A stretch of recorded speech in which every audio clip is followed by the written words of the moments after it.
Hey everyone, welcome back to the All Music Matters in That podcast. I'm your host, Brian. And joining me today is a special guest, Klara Frisk, part of the new Black Diamonds. How you doing? I'm doing fine. How are you? Not too bad. And it's actually a nice day out here because last couple of days been a little on and off from time to time. It was rainy a couple of days and then be sunny. Actually, a couple of days it was actually pretty cool, I should say that. After the rain, and at least cooled off a little bit. It wasn't as hot as it had been with the humidity and then high 90s. So it's all Yeah. good. I guess how's it out there?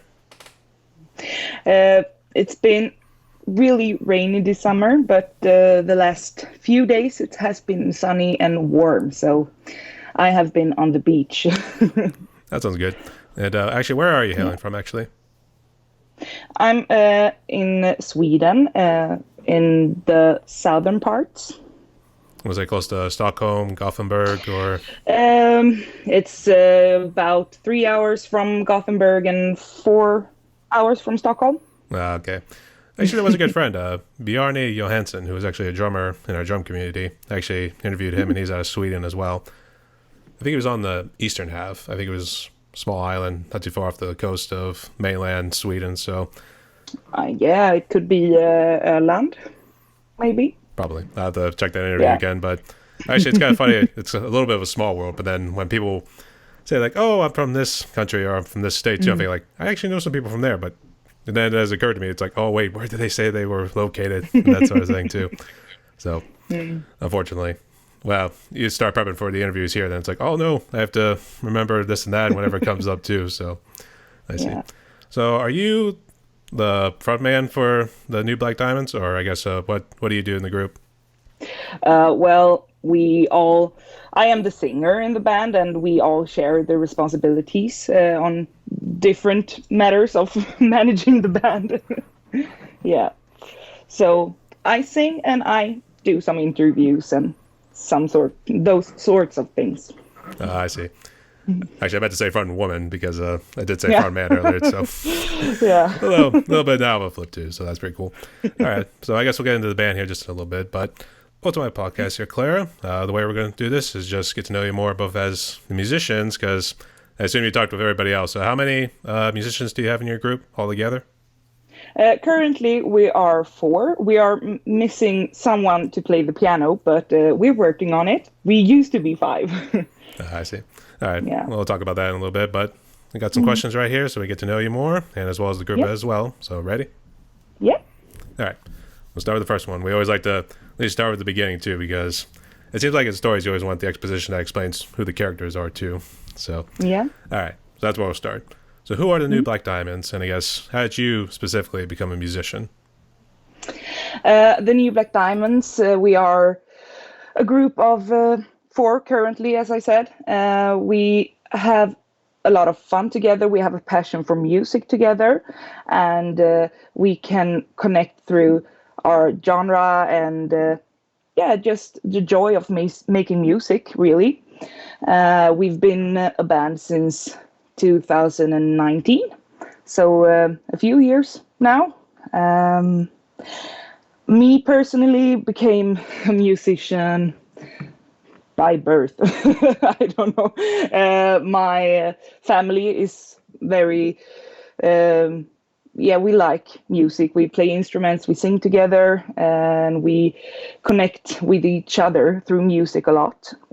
So when I've been singing all my life, but I started playing piano and guitar when I was about 8. So I'm self-taught, and yeah, it's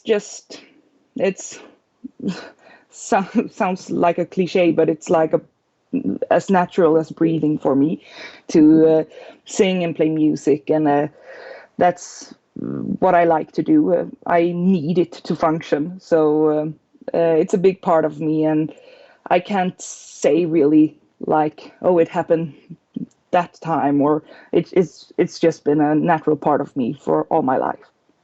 So you're self-taught, too, because I was the same way with the drums in a way. And I was going to say bass a little bit, but I did have one little music, like a teaching session and everything, but it didn't really last long, too, because it seemed like it was more of like, try to teach me how to do more with the fingers, but it was more like slapping, as you like to call it too, with the thumb and everything. So they're able then to like do funky jazz or something like that. So that's pretty interesting too.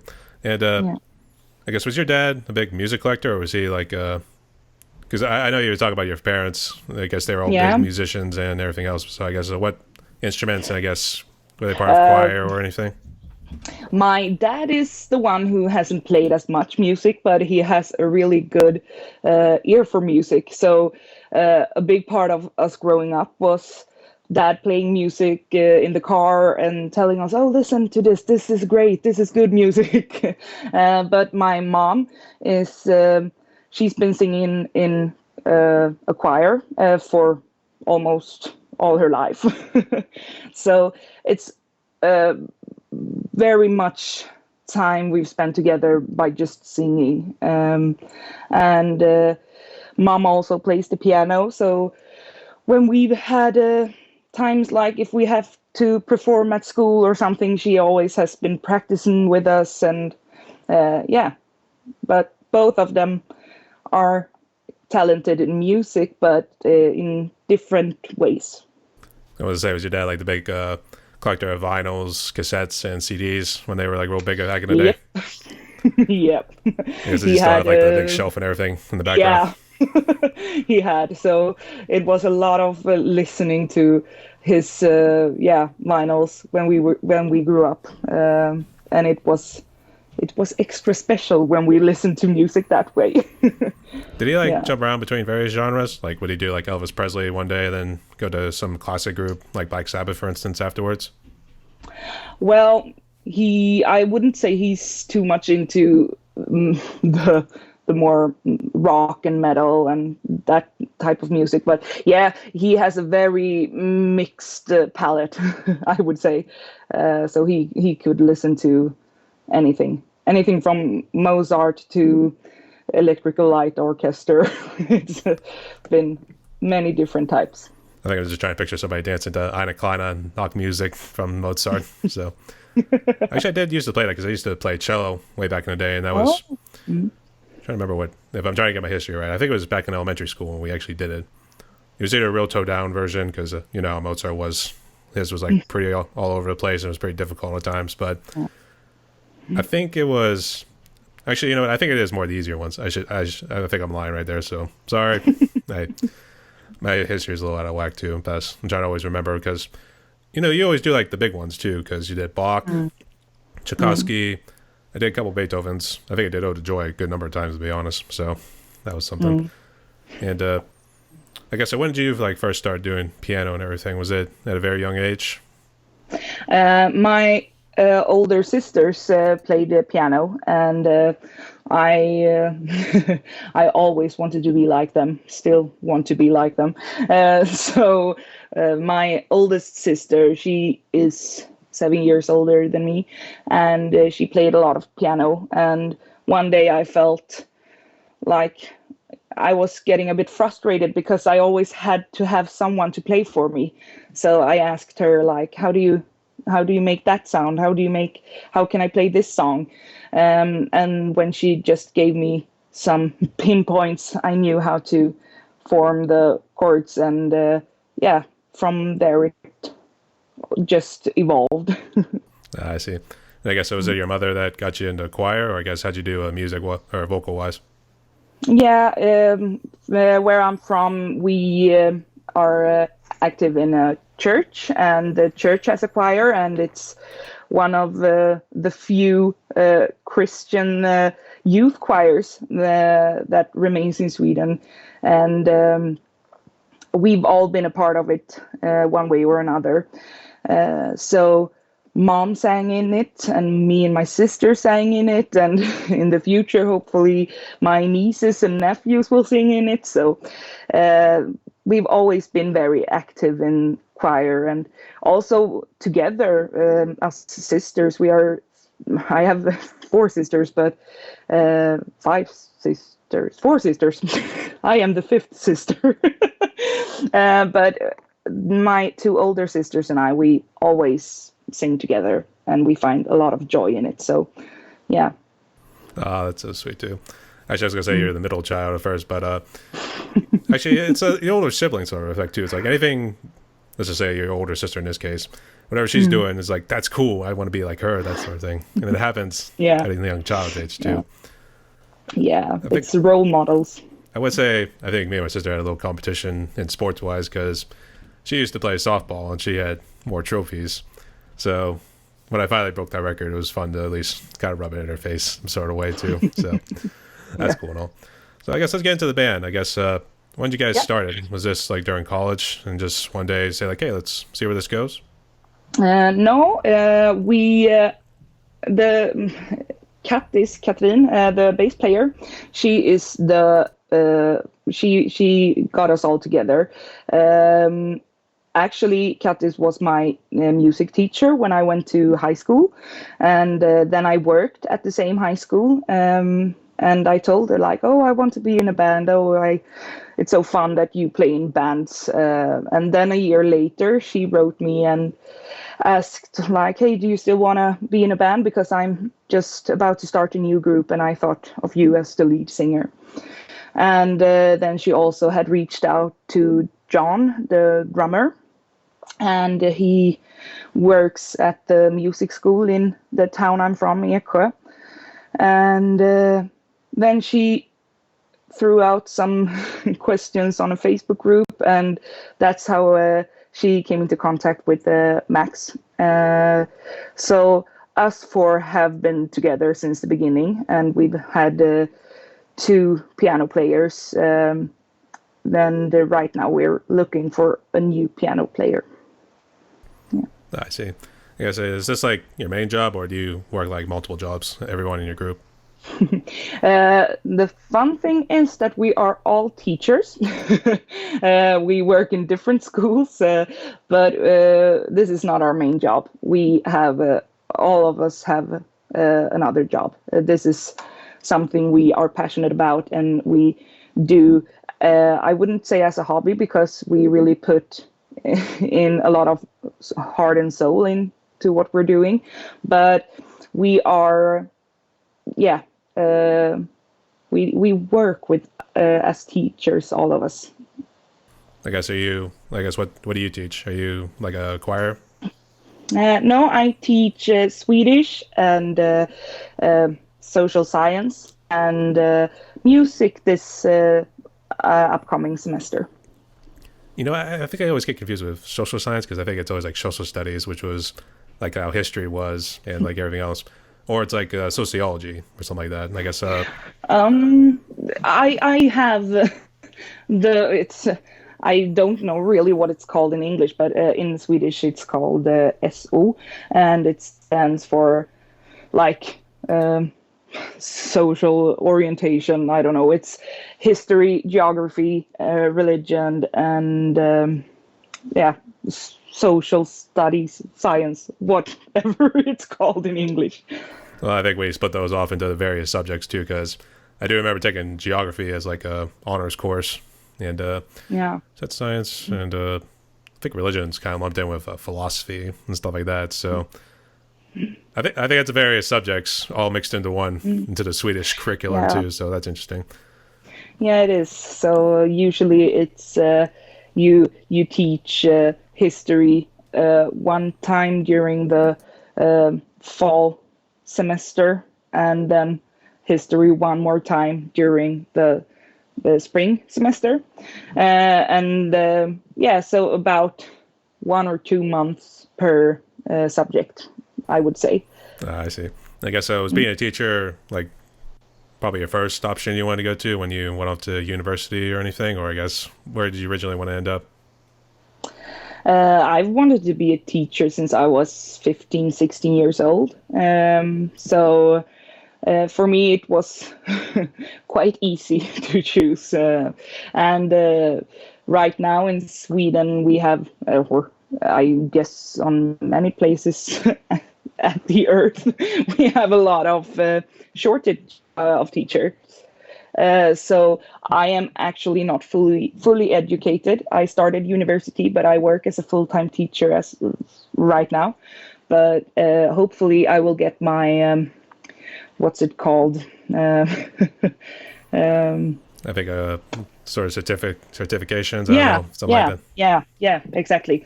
Hopefully, I will be able to get that soon because I've found an option at a university where you can both study and work at the same time. So I'm keeping my hopes high I so I see. can get in there and get my certification. Yeah. All right, best of luck to you. But actually, that Thank kind you. of makes COVID a little bit interesting too. We'll get to that in a little bit, a second. I guess what were your parents like when they say Mhm. like, "Hey, I want to join this group," and then I guess we'll see where it goes. Oh, they're big supporters, very big supporters. It's such a natural part of the family I grew up in. So I just told my mom that, yeah, I got a question to be in a band and I think of joining. Yeah, sure, join. Do whatever makes you happy. Like, it's no, yeah, they were super supportive. That's very good to hear. But I think the reason I asked is because normally when you're telling your parents like, "Hey, I want to go join a band" or something like that too, I think back then it was like a bit of a toss up if you were able to like get like those big studios and then make a big album, that sort of thing too.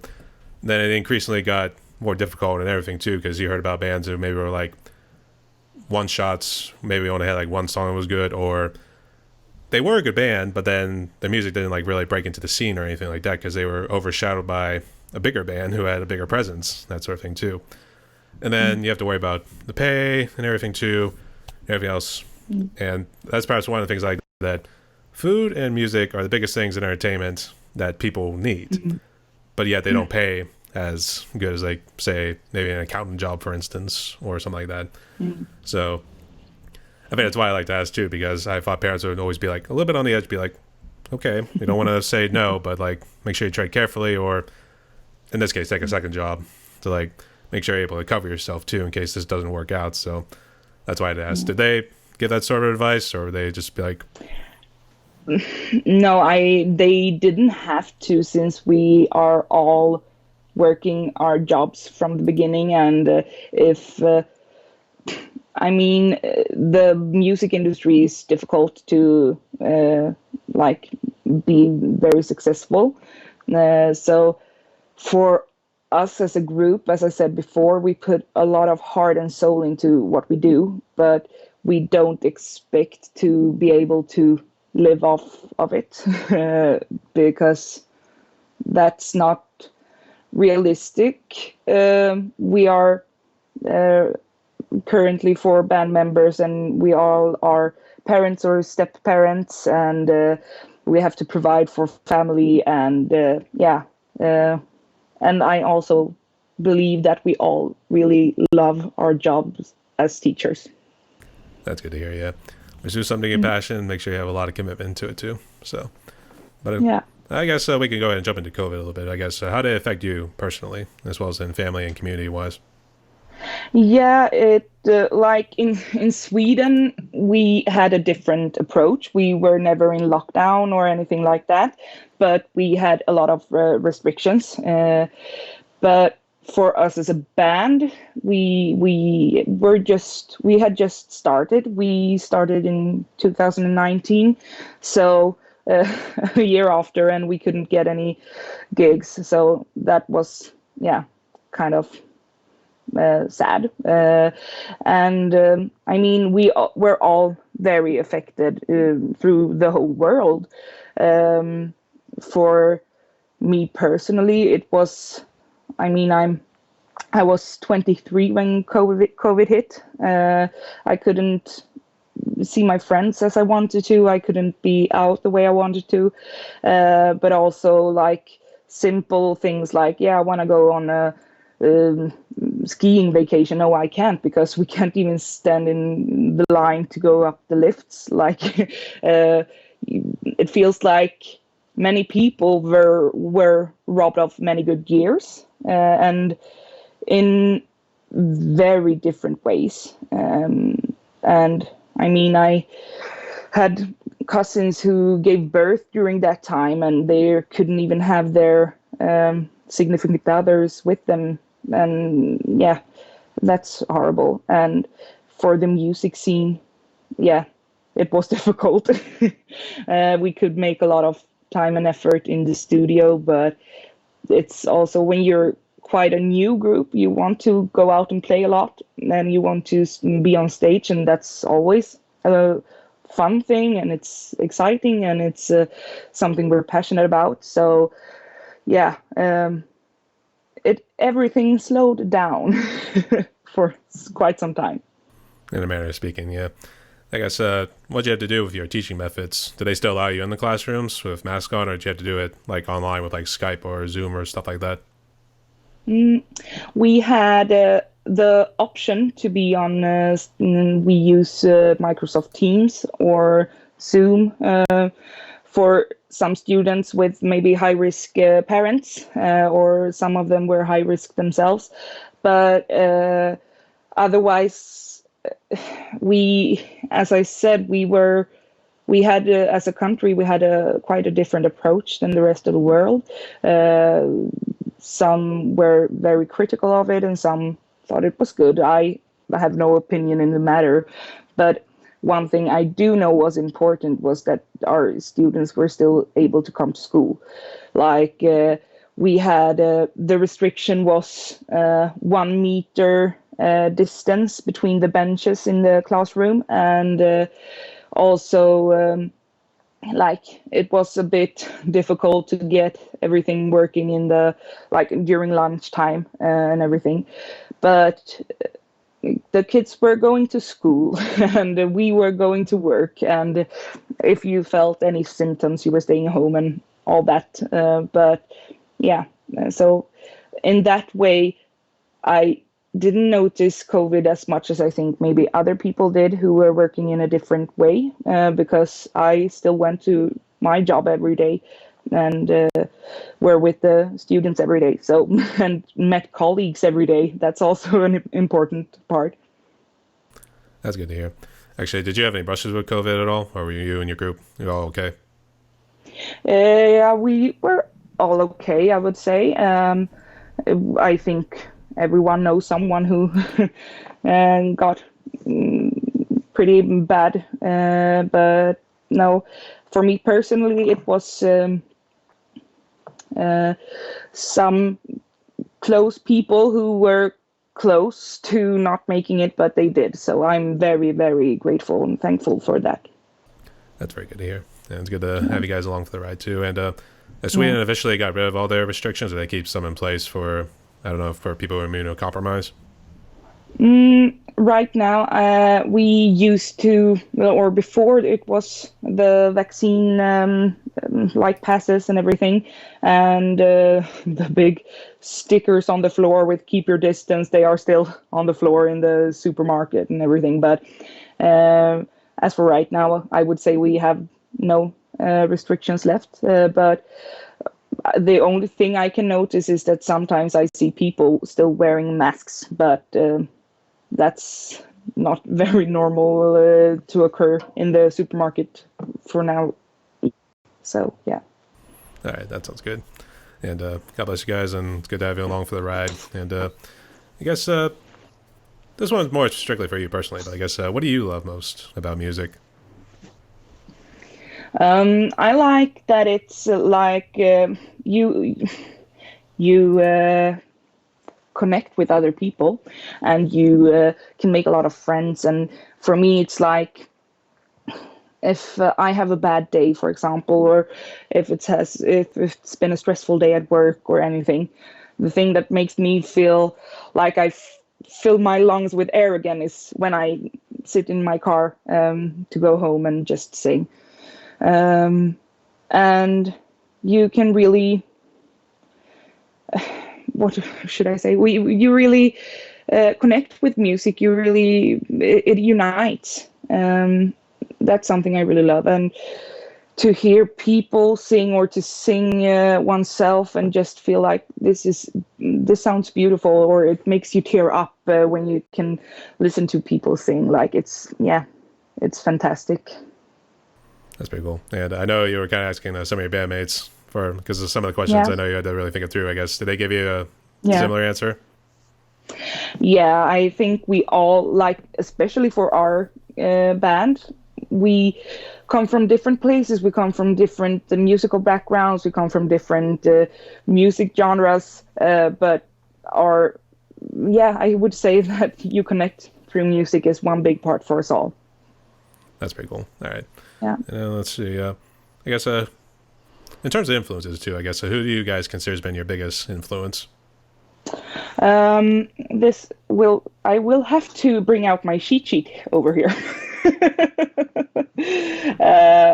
Because the rock genre isn't my main genre. I like to sing. So that's what I do. But they told me that our style of music is 70s rock, with bands like Deep Purple and Led Zeppelin, Alice Cooper, Joan Jett, Kiss, and then also contemporary bands as Dorothy, Blackstone Cherry, Rival Sons. So those were my co-members' inspiration.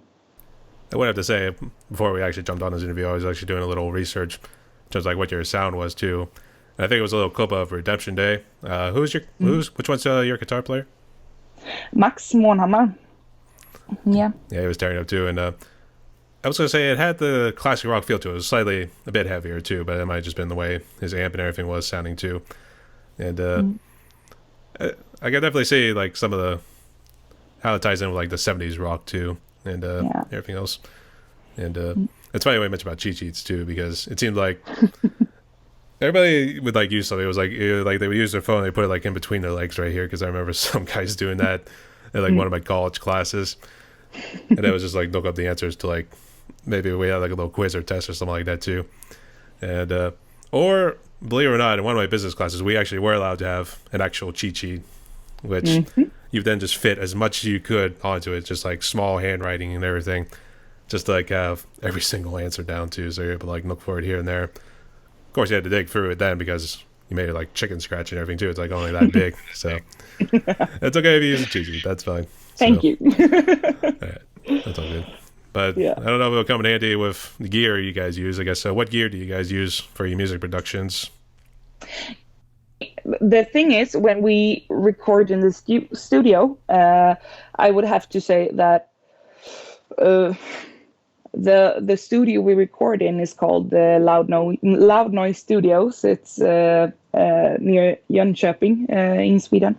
And we have done all our released songs in that studio. So we have a great guy there, Johannes Häger. It's a good friend of John, and he's amazing at what he does. But he works his magic, and I don't know how.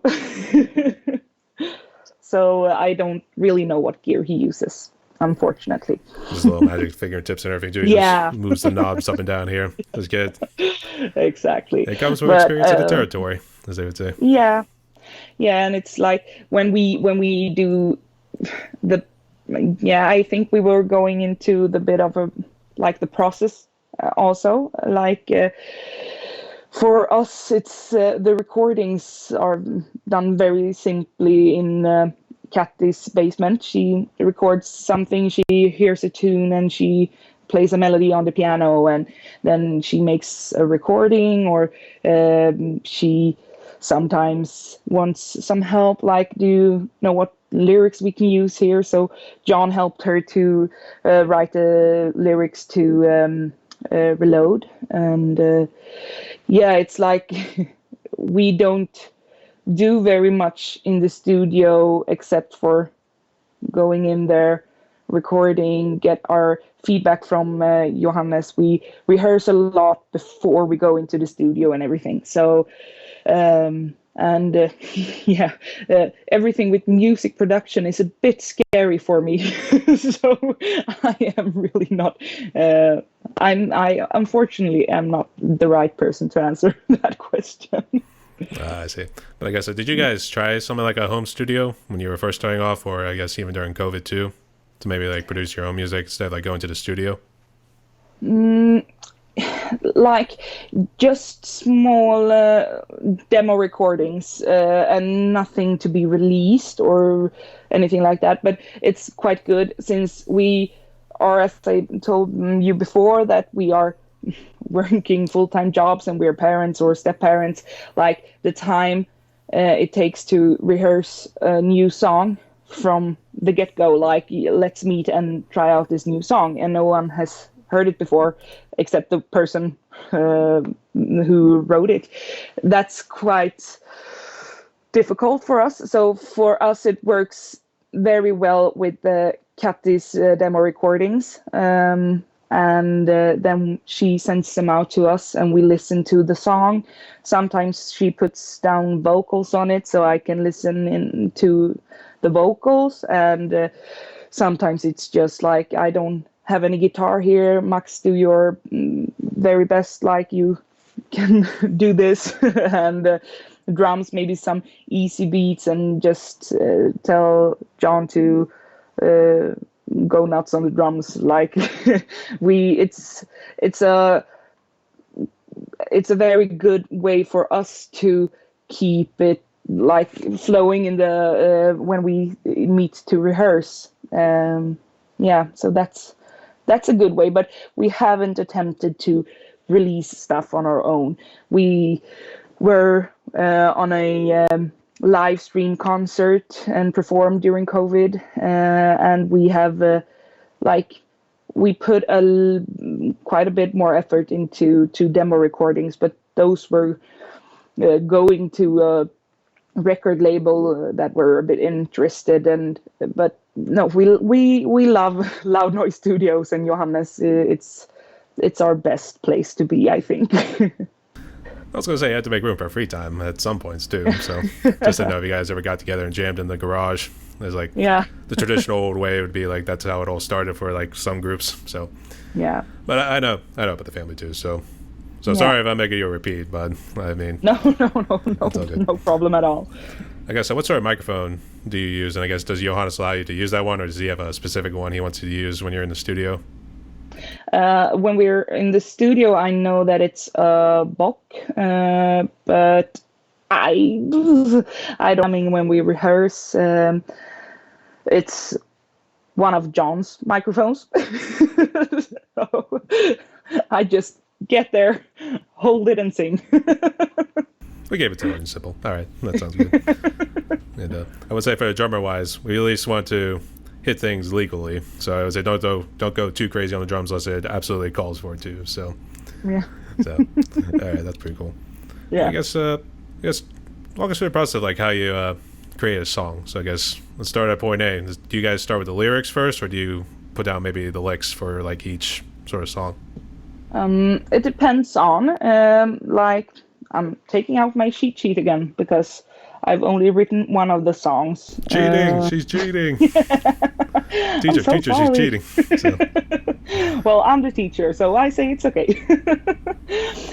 Kattis wrote that most often a small loop of melody comes up for her, and then she develops that loop of like the melody at the piano, and then she adds some nice riffs, and that's yeah.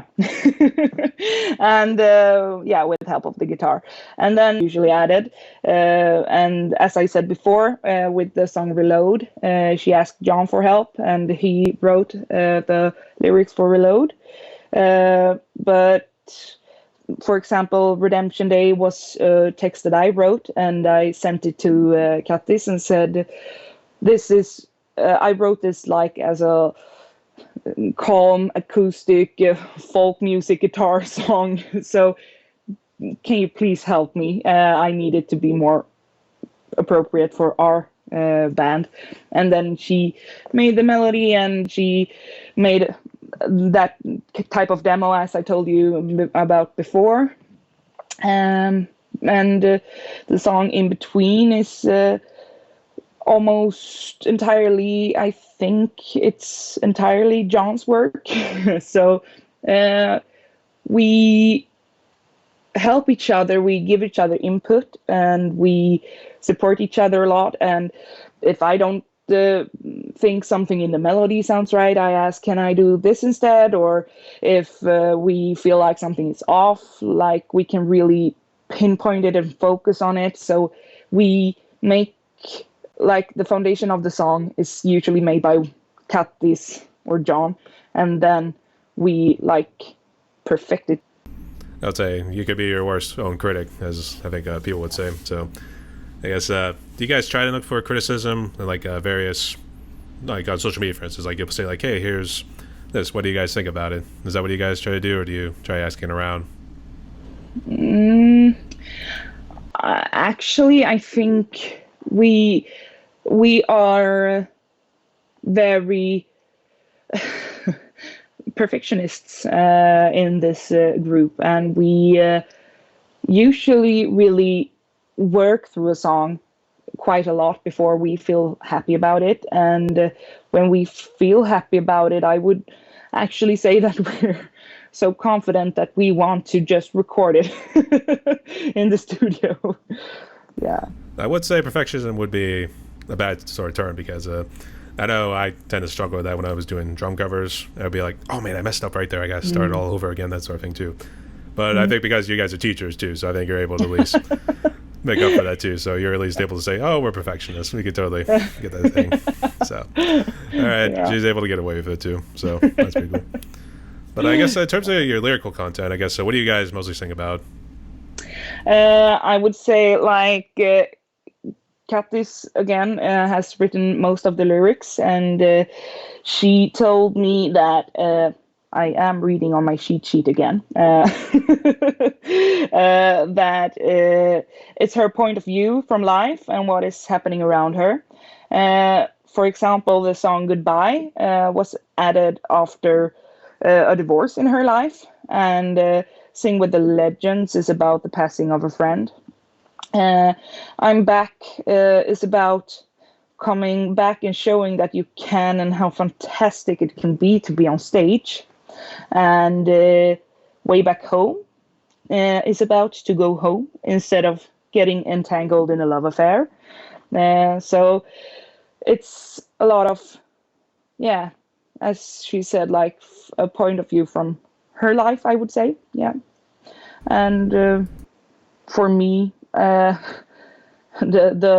best thing for me to write songs is heartbreak. And we also have songs that we think are quite important, like from a political standpoint or in that matter. So yeah, it's different types of processes and different types of people writing them also. So I feel that I can notice if it's, oh, that was John's lyrics or that was Katti's lyrics. So yeah. I think you should call Cactus, or nickname her the Keystone, to be honest, too. It seems like she's keeping the whole group together. She also seems to throw a lot out there too, especially considering how much time she has been referenced here too. So yeah, seems like she. Very so. Yeah, absolutely. She's the glue holding us together. Absolutely. And actually, when you talk political, first I feel like, oh god, they're going to start turning into a punk band, that sort of thing.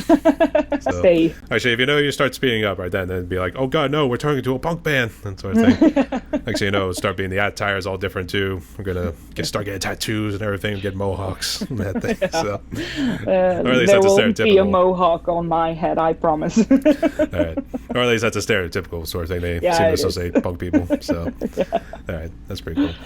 Yeah. I would say inspiration seems to come in a variety of ways, where it's like you just find like a landmark or something like that, or something does happen in your life too.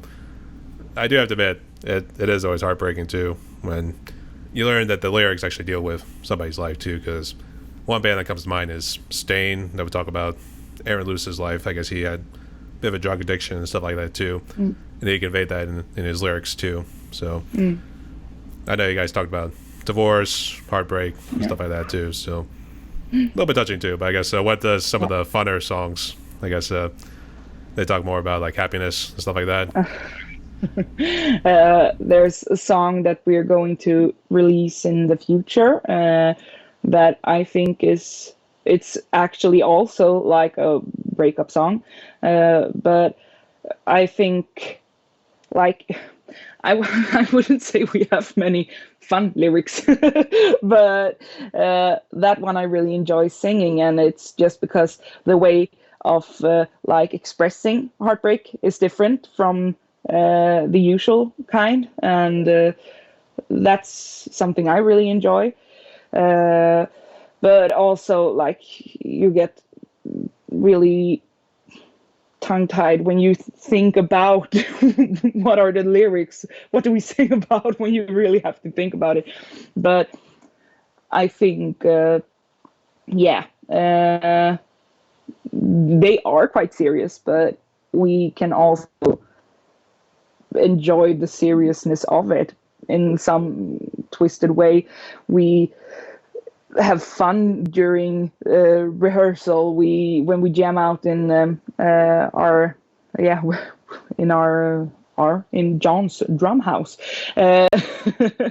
and yeah, it's like sometimes we like twist up the titles so we don't know which one we're singing, and we get confused, and that's when you realize, okay, we have 2 or 3 songs with similar titles, okay, and then we make a fun thing out of that. So yeah, I don't really know if we have any fun songs. Well, I mean, in terms of 70s rock, you can always go back to love making and drinking, that sort of thing too. Yeah.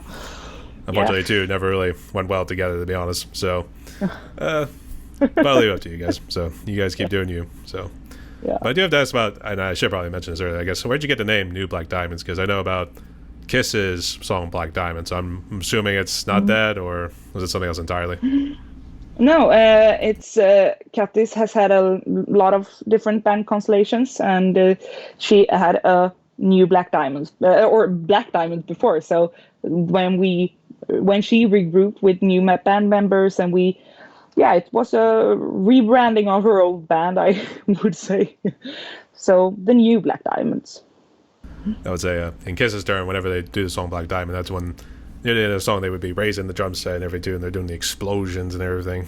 And it was always a nice little breakdown too. And actually they would turn on the lights, and then that's when the explosions would come on too. And I did remember seeing like these old videos.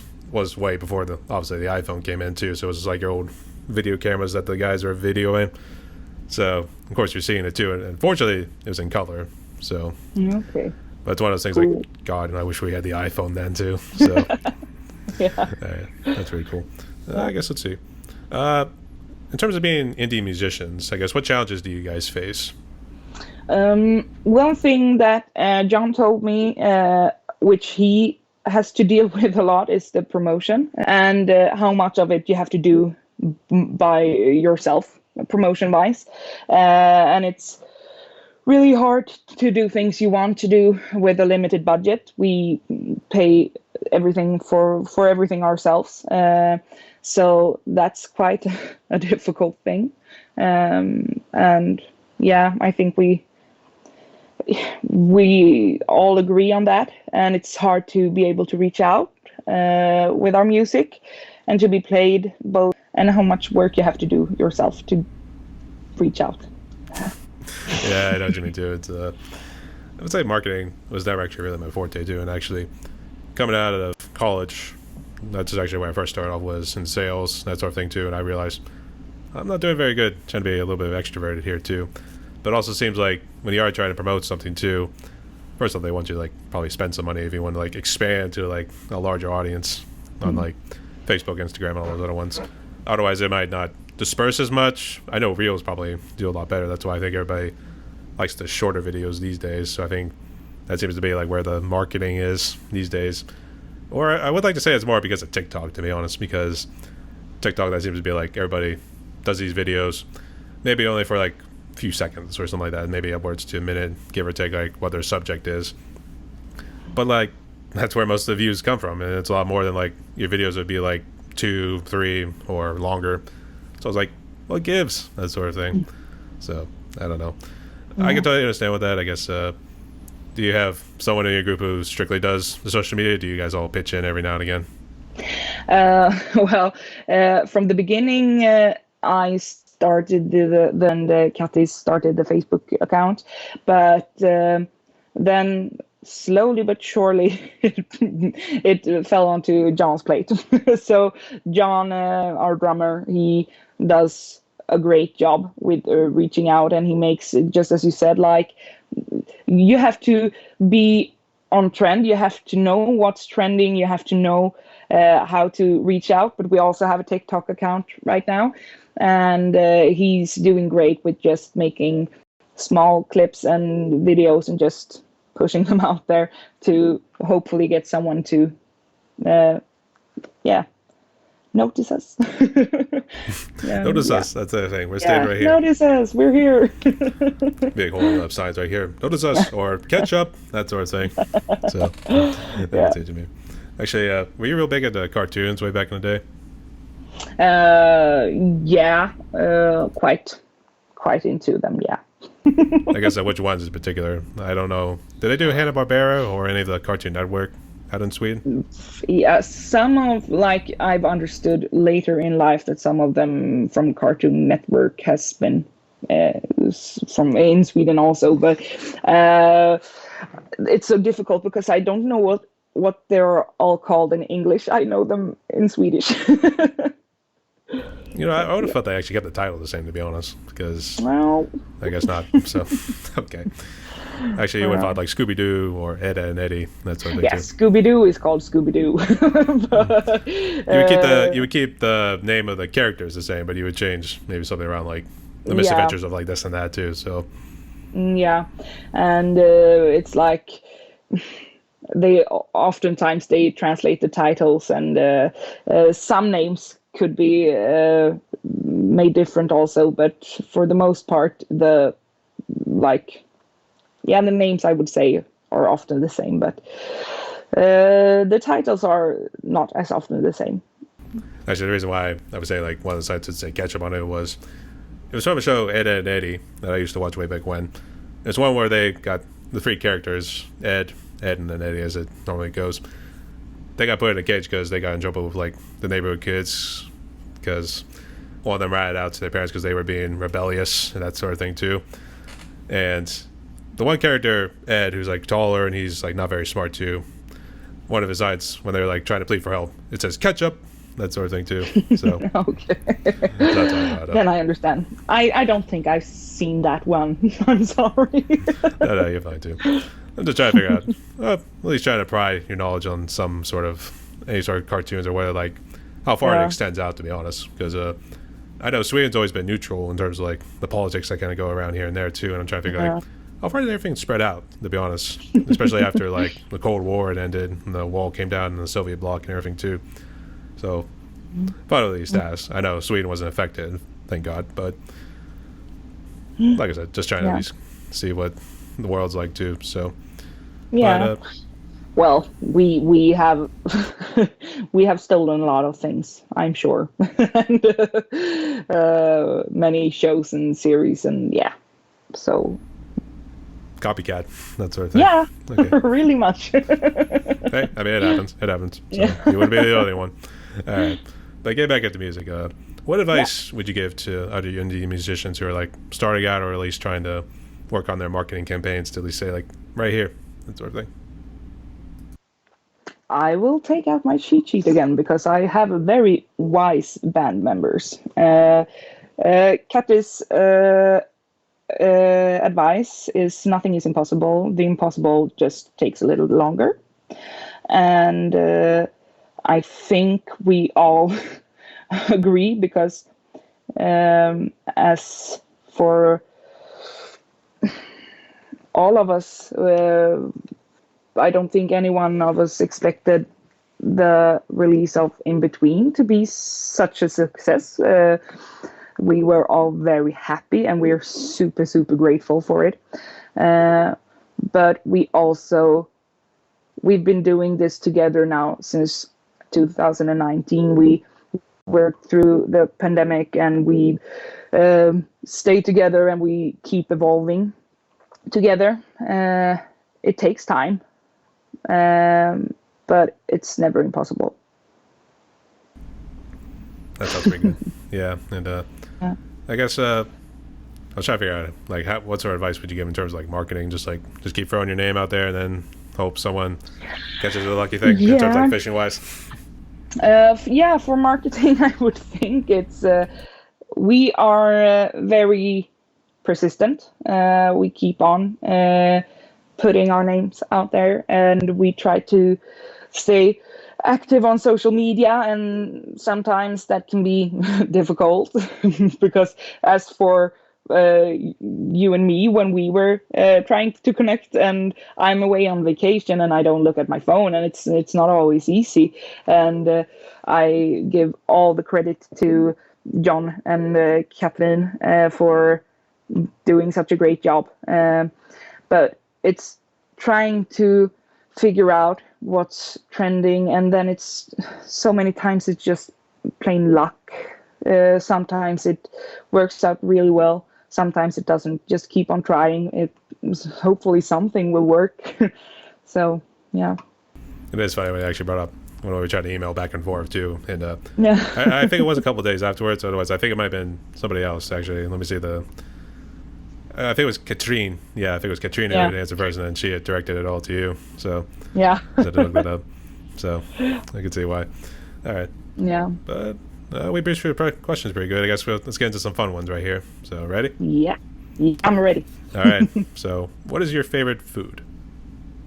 My favorite food is always a difficult one, and it's never easy to answer it. I love food, but I would probably say Italian food, pasta dishes, and especially when it's homemade pasta, homemade together with my fiance. That's the best meal ever.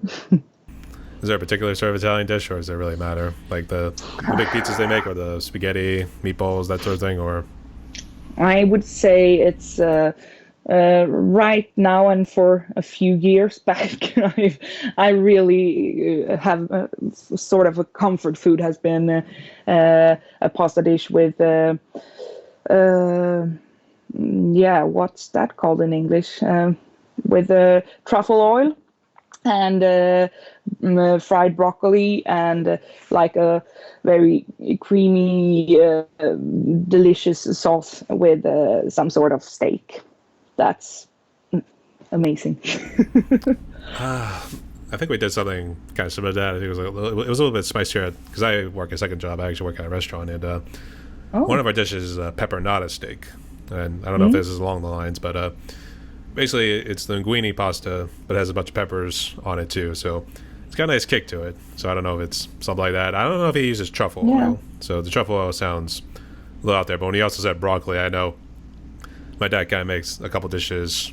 It had shrimp instead, but it had the broccoli and everything too. And and sometimes when it's like those dishes, it would just be like chicken broccoli pasta or something like that too. So it's just like, we'll just keep it simple. We're not going crazy with the names or anything like that. I would say, I think the bad thing would be, I think this is something I learned on a TV show of all things, was your taste buds change every 7 years. So it's almost like, I don't want to lose that Italian taste I've been so used to my entire life and everything. So yeah, I would be heartbroken if that would stop being delicious to me, because it's amazing. Actually, I was in Italy not too long ago, and I would have to say the pizzas were a lot bigger than what I thought they were going to be too. I was still able to finish them since I'm still young and everything, but it was like, damn, these are big. And like, I just know, I'm talking to myself, I'm going on a diet when I get home, that sort of thing. So, but you also had to savor it too. And the thing that was a little bit different was, first off, they didn't cut it, so that was a little bit of a shame too. So you had to like cut your own slices and everything. So, but then they would just do the marinara, just kind of spread that out, and then just put the cheese over top of it too. It wasn't like evenly like portioned out, or it didn't like melt. Sort of like how the States sort of pizza was when it's like from a local pizza joint or anything like that. So, but also fortunately too, it was like incredibly cheesy. So when you like bring it up, it's like all those strands of cheese just kind of hanging right there, that sort of thing. The other downside with the trip too was whenever I got like a seafood sort of pasta, they didn't peel the shrimp, so you had to get your hands dirty and just do that as well too. It was still worth every penny too. I would just say, food wise, pizzas were a lot bigger than what I thought they were going to be, but I was figuring like, hell of it, we're just going to do it. and then Yeah, just pasta wise. But it's I really can't say anything else. delicious. No, we have a pizza place in my town where I live right now, and they went on a inspirational trip to Italy, and they serve the most amazing Italian pizzas. So they're great. It's really classical Neapolitan pizzas. They are amazing. I guess what sort of food is Sweden known for? Do they have like their own sort of brand of food? Uh, well, everybody knows Swedish meatballs, IKEA food. That's too. So that's a good point. Yeah, but for me growing up, it's a lot of my dad is a hunter, so we've eaten a lot of potatoes and gravies and meat from his hunting trips. Very like hearty and rustic food, I would say. But it comes from a time when Sweden was a poor country, people were starving, and I think many people or I have friends from other countries who say that Swedish food is quite bland, but I think it's really not. If you think Swedish food is bland, then you haven't had real Swedish food, because it's a flavor explosion of like sweet, salt, sour, everything together. And I love Swedish food, but it's very much the greatest dishes are the ones that your grandmother used to serve you, and she was born and raised during like the 40s, so it's a different palette, I would say. Yeah. I think the problem is like they probably would say they imported it. But I think it's just like processed like a factory, maybe somewhere in a different state. Yeah. And it just like in the case of Chinese food, for instance, it's not like it's actually made in China and it just comes over here, that sort of thing too. So Yeah. nothing like that. No. But a separate question, actually, this is one personally for me, I guess. In terms of like Sweden, like what's some good places to visit? I would like to actually get out there one of these days to actually see Sweden. Hmm.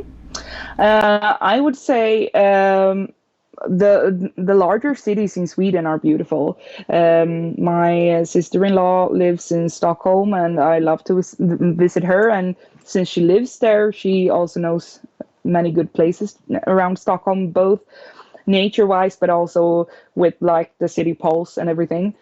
I am always very amazed by Gothenburg. I think it's beautiful, and the West Coast overall is quite beautiful. But then also, as for us, we've been 2 times to a vacation place in Sweden. It's a big like you get the sun, you get the sandy beaches, it's not really ocean water because it's mixed with sweet water, but still, we have Öland. It's beautiful.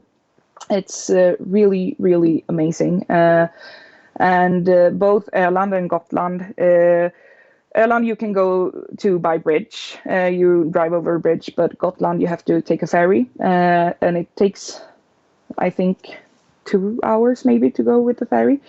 But both of those places are beautiful. And I mean, overall, the nature in Sweden is amazing. You get both coasts and coastlines and little islands it's called the skärgård in Swedish. I don't know if there's an English word for it, but yeah. I don't know what the word for skärgård is, but it's like all the small islands along the coastline, and many people who live there or have a vacation home there, they oftentimes own a boat. And me and my fiance went to a place called Sankt Anna a few weeks back, and we've never been there before.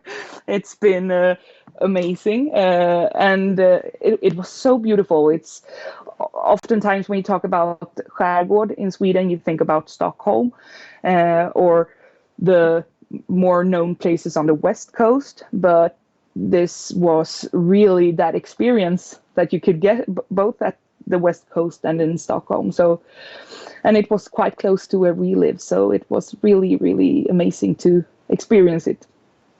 I think I would say in terms of the island chain, we would call that Hawaii in our sense, in which case that's a 50th state. But he also says that's where a lot of rich people are. I think we just call that the elitist territory or something like that too. So, but it's whatever too. I guess. So do they have like cool tourist destinations on there too?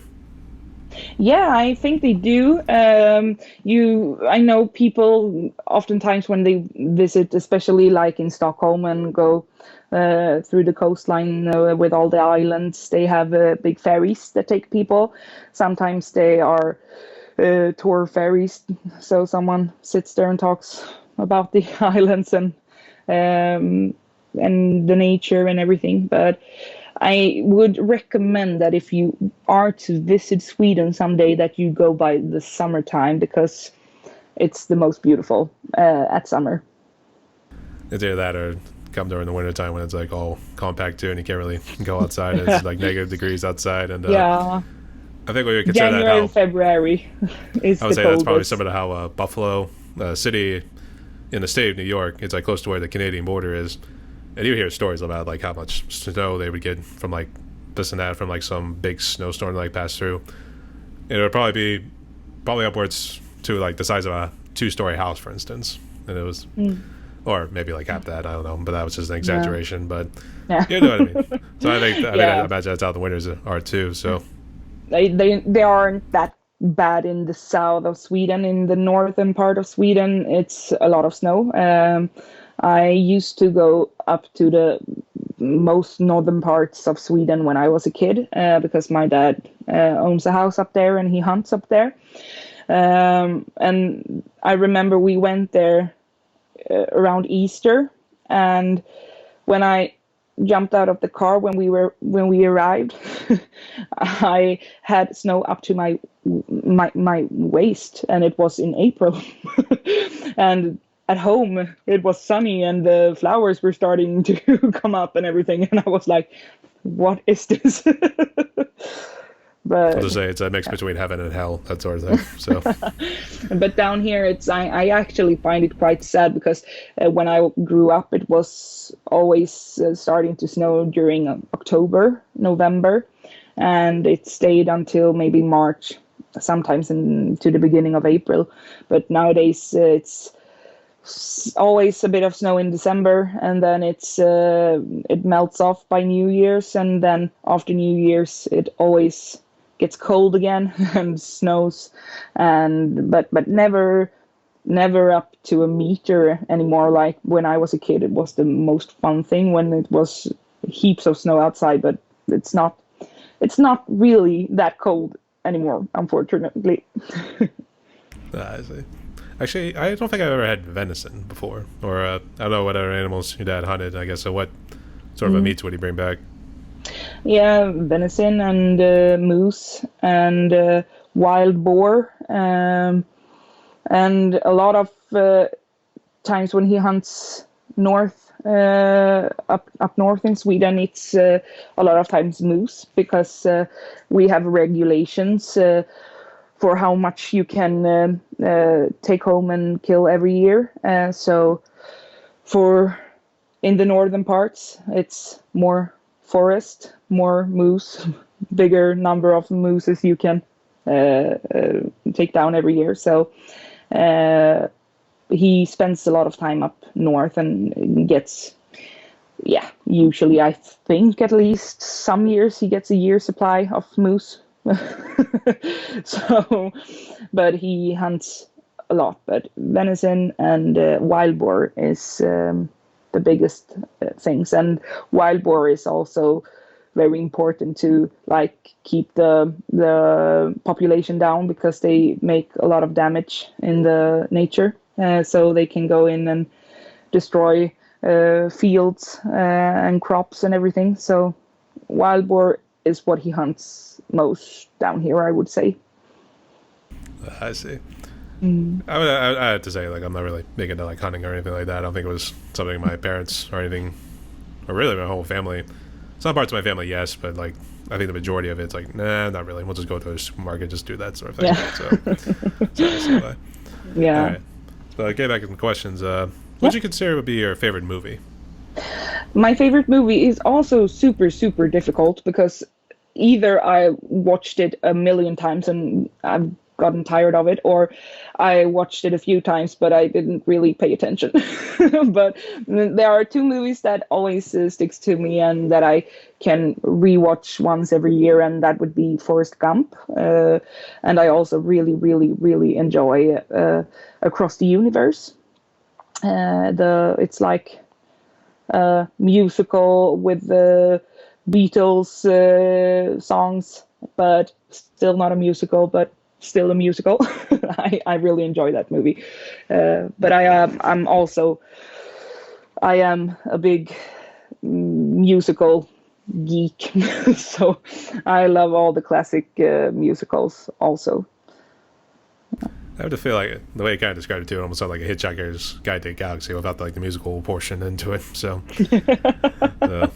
I don't think I've ever seen that one, but I know Forrest Gump I've always seen a good number of Yeah. times too. So I can see why that's always an enjoyable movie. Yeah, it's just it always it works. It always works. I've enjoyed it since I was a kid, so yeah, it still sticks to me.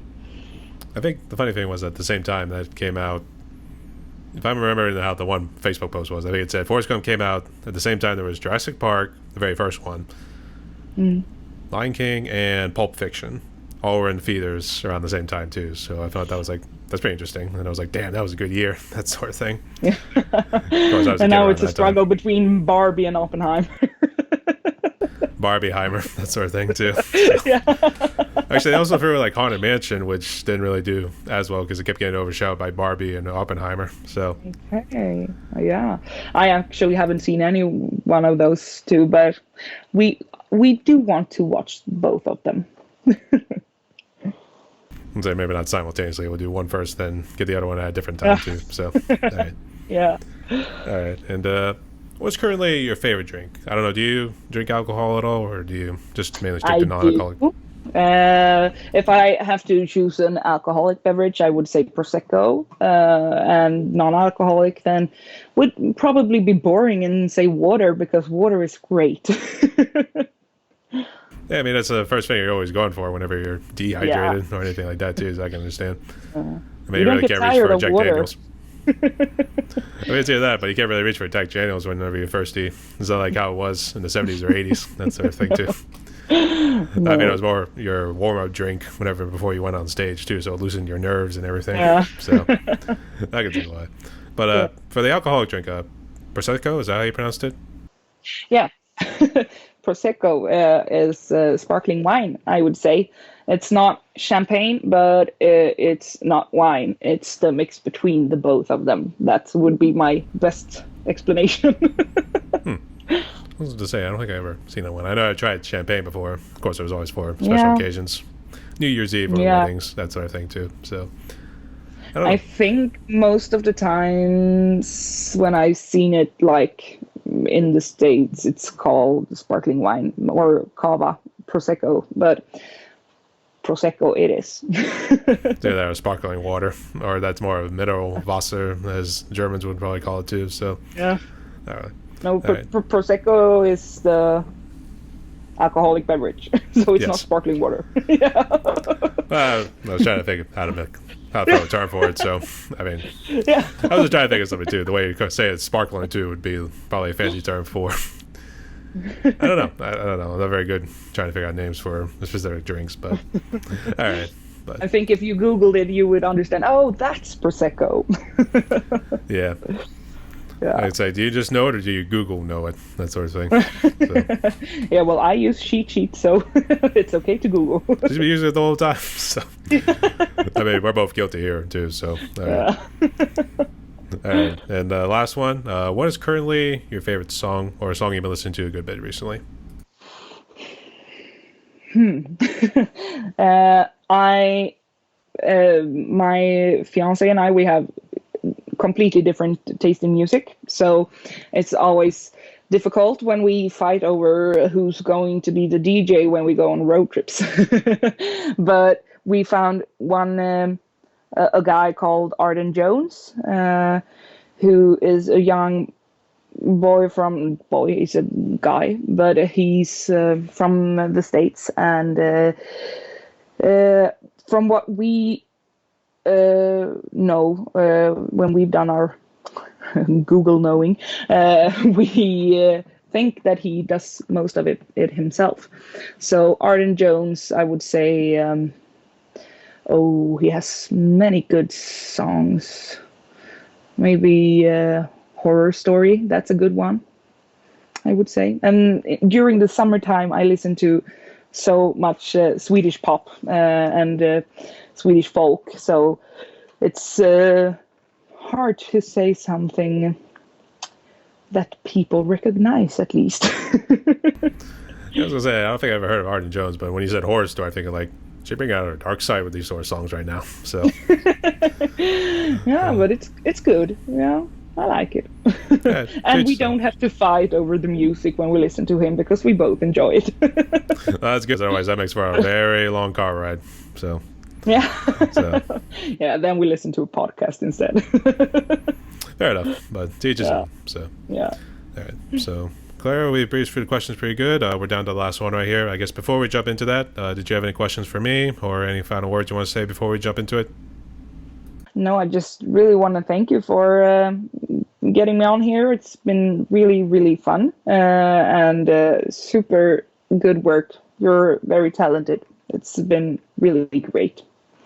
I was like, oh, you're making me blush, that sort of thing. All right.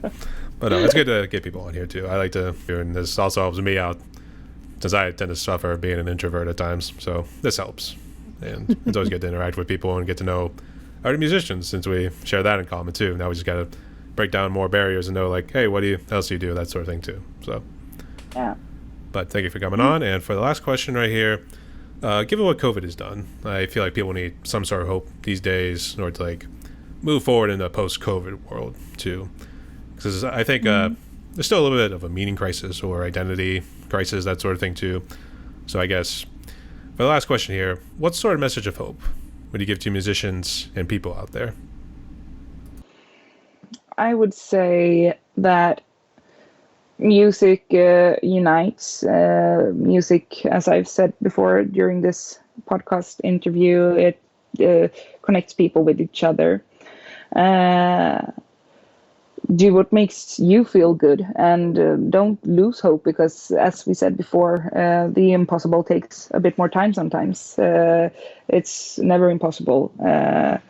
You have to do what you're passionate about at heart, and when you are passionate about what you're like music wise, what you release and show, and other people share that passion, and it will also show in that way, because when other people can hear and recognize something you sing or play, you can start your own community, and it's amazing.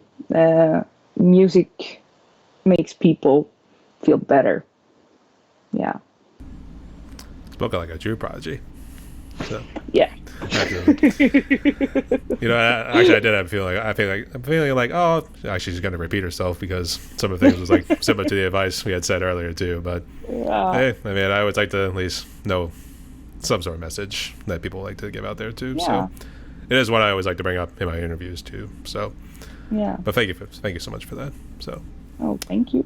All right. So Klara, we've officially reached the end of my podcast right here. Did you have any final words or any shouts you want to give before we close? Studios, he's amazing, Johannes Häger. Also shout out to the woman who makes our covers right now, Annie_art, I think it is, on Instagram. Maybe I should check it out so I really give you the correct name. But yeah, and thank you for giving us this opportunity to reach out a little bit more. It's really fun. And we can't forget the fans. So to all our fans out there. No, the fans, all the fans. I mean, gosh, 3,500 streams or something this month. It's amazing. Never thought it would happen. It's fantastic. That's so good to hear. And I guess how else can people reach out to you guys? What? What sort of social media do you guys use? How else can people Yeah, reach our out to you? social media is on TikTok. It's the New Black Diamonds. On Instagram, it's the New Black Diamonds. On Facebook, it's the New Black Diamonds. So, and we are on Spotify and other places where you stream music. So, give us a listen and a like. Sounds good to hear. All right, so everyone, my guest today was Klara Frisk, hailing from Sweden right here. Go check our group out, the New Black Diamonds. They're on Spotify. Go check them out on the socials, YouTube, Instagram, and I guess wherever else they are, Bandcamp. I imagine they're all over the place. These people are doing some good work out there too. Yeah. So, Klara, thank you again so much again for coming on. Stay safe. Yeah. Stay tuned, Thank y'all. you.